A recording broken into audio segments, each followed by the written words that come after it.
Hey, what's going on, everybody? So I'm back this week to do my Town Hall recap.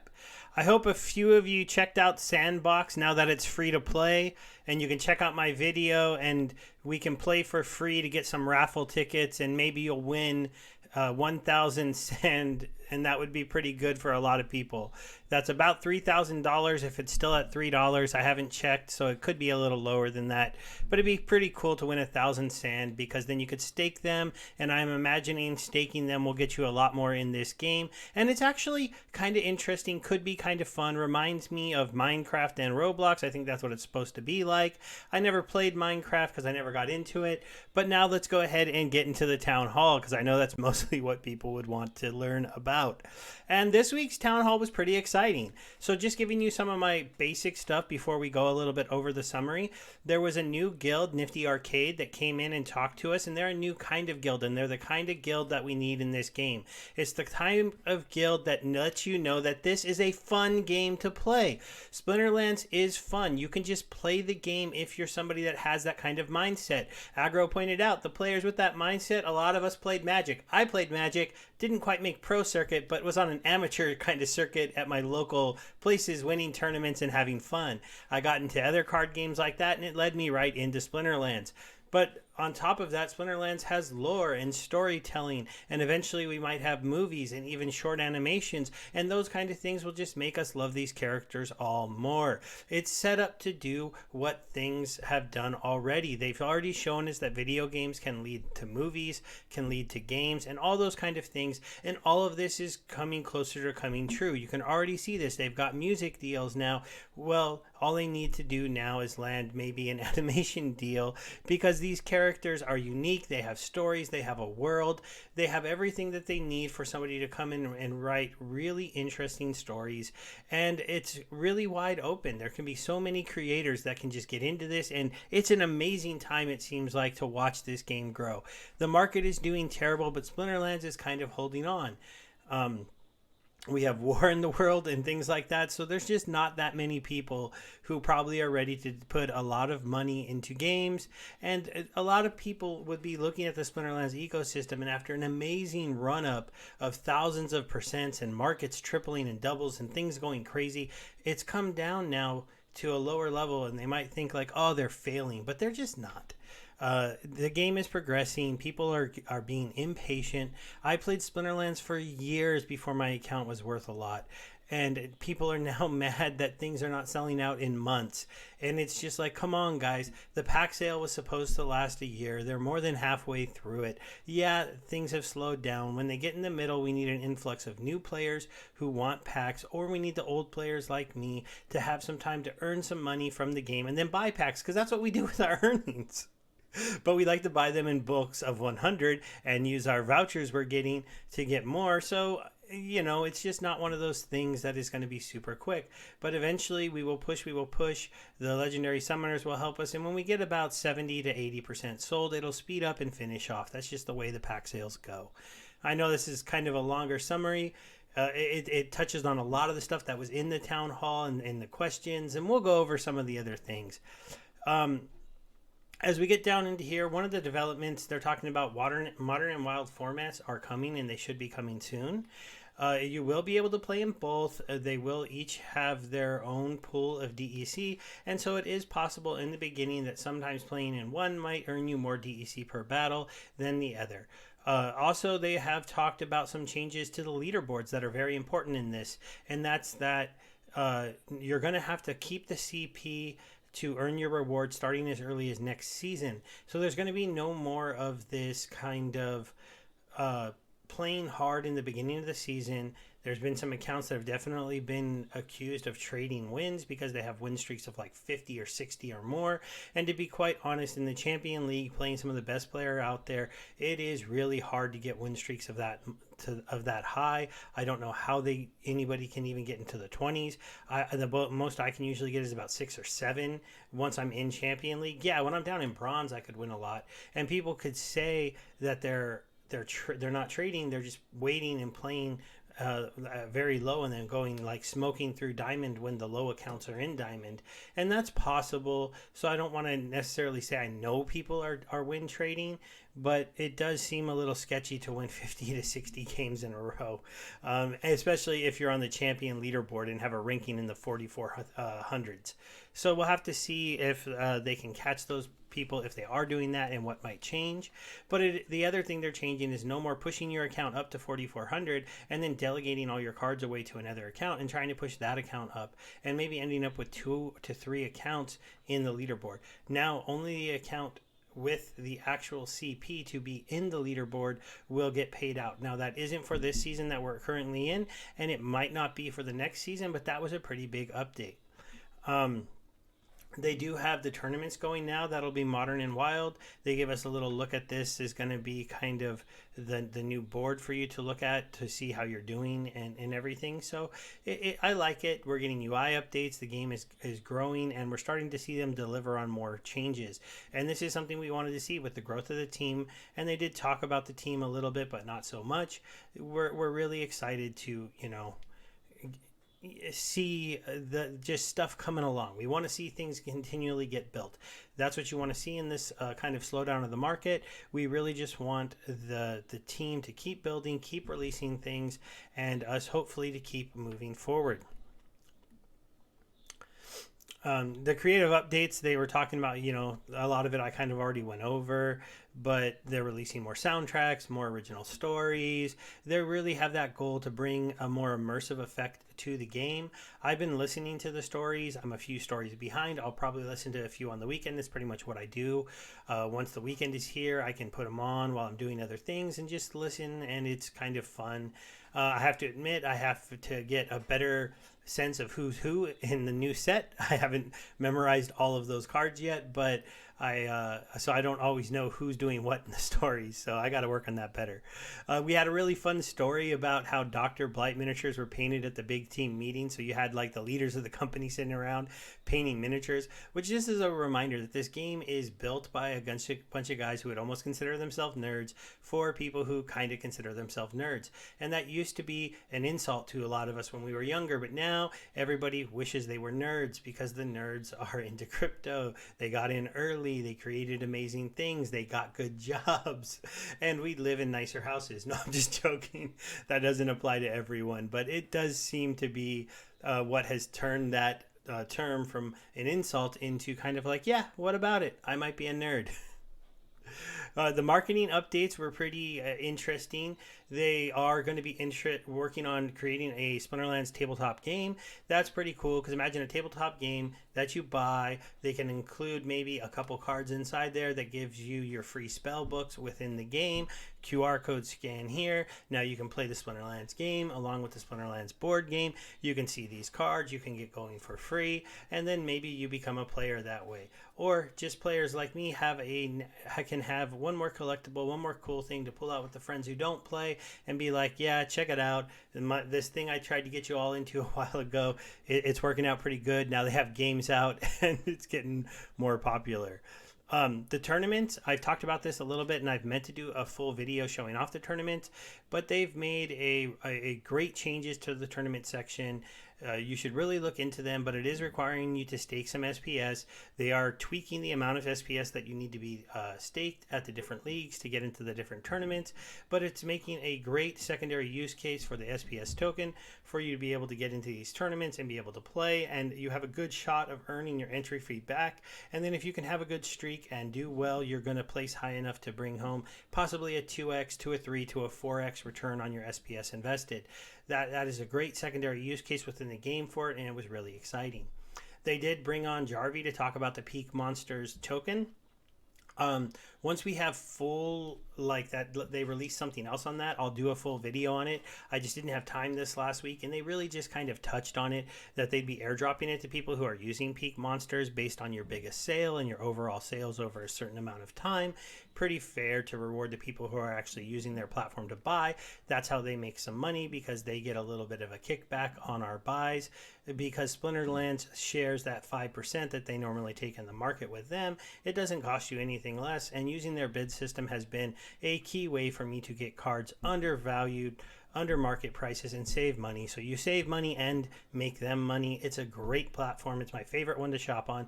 I know when you're doing like instant buys, some people go use Monster Market. I just use Peakmonsters. They give so much more to the community, in my opinion. And it's just one of those things that I'm glad I'm able to use. They did talk about some big guild versus guild upcoming tournaments. They are trying to get us into a place where we're going to be a little bit more snarky. We're going to rep our guilds a little bit more. I do hope that they can get that going and working. I know one of the things is guilds can't do that much together. The brawl system is kind of cool, but it would, I really feel like when we get like the boss battles where we have to fight as a guild versus like some giant mega monster, or we can get some guild on guild tournament play and things like that, it could be pretty fun. Hopefully we can get somebody from the Roaring 20s to play in the guild versus guild. That's my main one. And we'll see if they could do pretty well. I don't think I'm the best player in my guild. I'm one of the better players, but I'm not the best. There's at least 2 or 3 that are definitely better than me. So maybe one of them can go rep for the guild. This again, they brought it up again down here, NFTy Arcade. If you haven't watched that beginning of the AMA, it's definitely worth it to listen to these guys. And the real difference for NFTy Arcade is that they are trying to change the idea of a guild because they want to buy a lot of cards. And I don't think I really got into this before, but they're not coming here to get a bunch of silver accounts running or a bunch of bronze that sneak into silver and all these scholarships to people who just want to take money out of the ecosystem.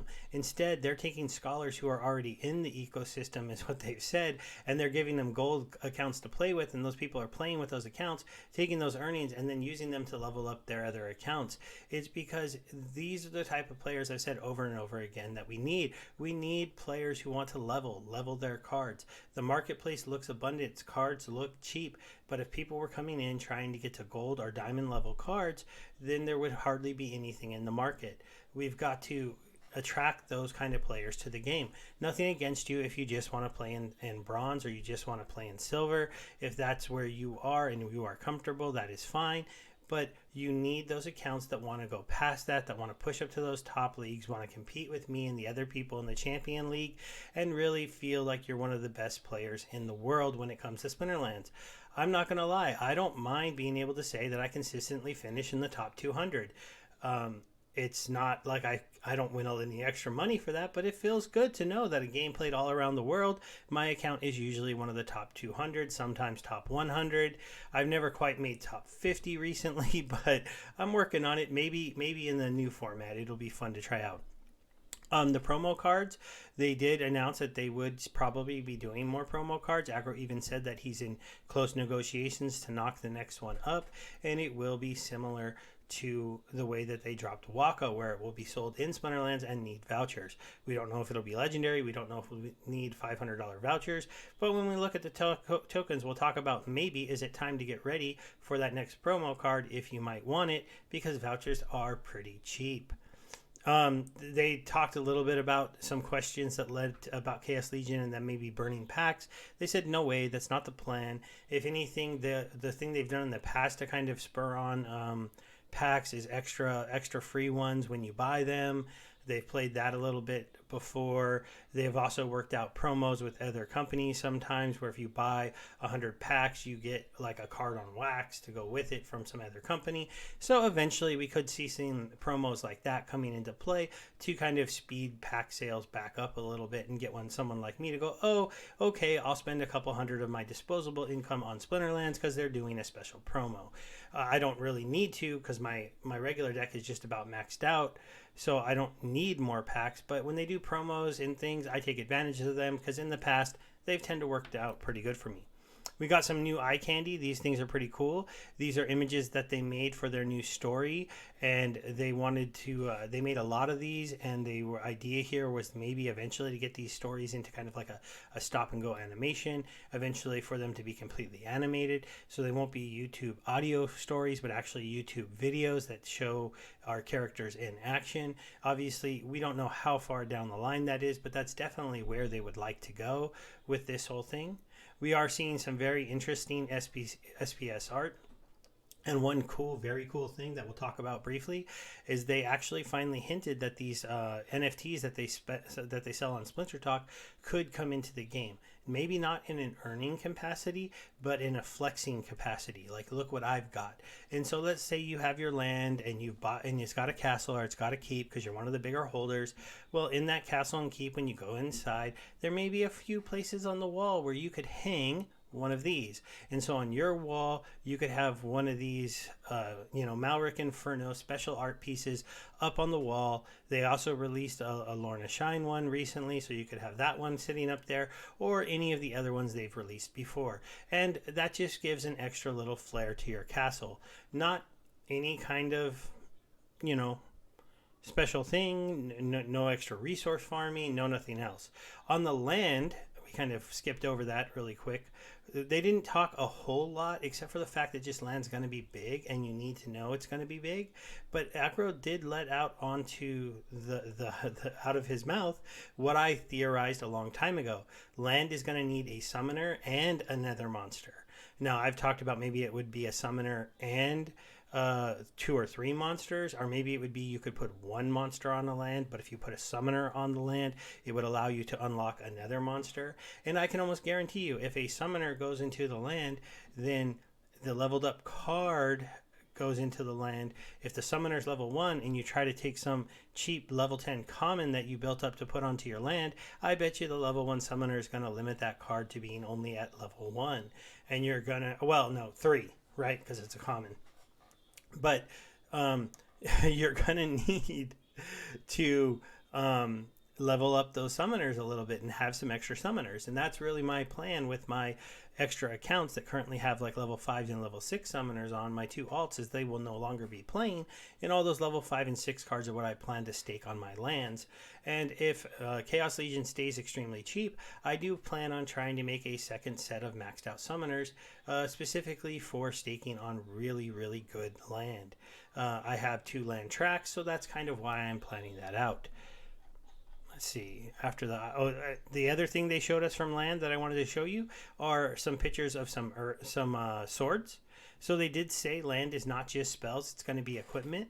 So obviously they're going to have kind of a sword, and there's going to be varying strength swords. So it makes sense, like you can start the match, and if you see that you have a good chance for your melee monster to do pretty good, or that sneak monster is definitely going to be devastating for the other team, let's go ahead and give him a nice sword or dagger so that he gets maybe an extra 1, 2, 3, or if there's 4 of them, maybe 4 damage on the high end. I don't know if that will be the exact effects. Maybe it'll be like 1, 2, or 3 damage and 1 damage plus 1 speed or something like that. I don't know. We don't know. This is all just theorizing at this point. All right, so that's kind of going to be the end of my breakdown of the town hall. I think I covered a lot of what was in there. We got to meet a few new team members, but the big things were the nifty arcade guys, the updates on the tournaments that they were doing, the special staking requirements that definitely needs its own video to explain, so I will be doing that soon. And there were just some general company updates and a lot of teasing for what will be coming. Though I felt it was a very upbeat and fun town hall to watch. So you could definitely get into there and just listen to how energetic those guys from the Nifty Arcade were. So now, just looking at Peakmonsters, how's the game overall doing? Now you can see these things we've been going kind of up and down, but I don't feel like we've been having a really big drop off. Battles have been, up a little bit considering we're not at end of the season, though down a little bit the last 2 days. Accounts has been, relatively steady for how many people are actively playing. New players, we had a little tick up in spellbooks purchased here, so that was nice to see. We had a couple jump up here to 178 and then 352 after averaging around 80 or 90 a day. So to see those jump up was kind of nice. If that continued to head up, that could be a guild coming in, buying a lot of accounts, buying a lot of spell books. So these kind of things are always fun to see when we have these little spike ups, see these little uptrends, and then we usually will slow back down. The overall market has, had some interesting little bounces, but has been pretty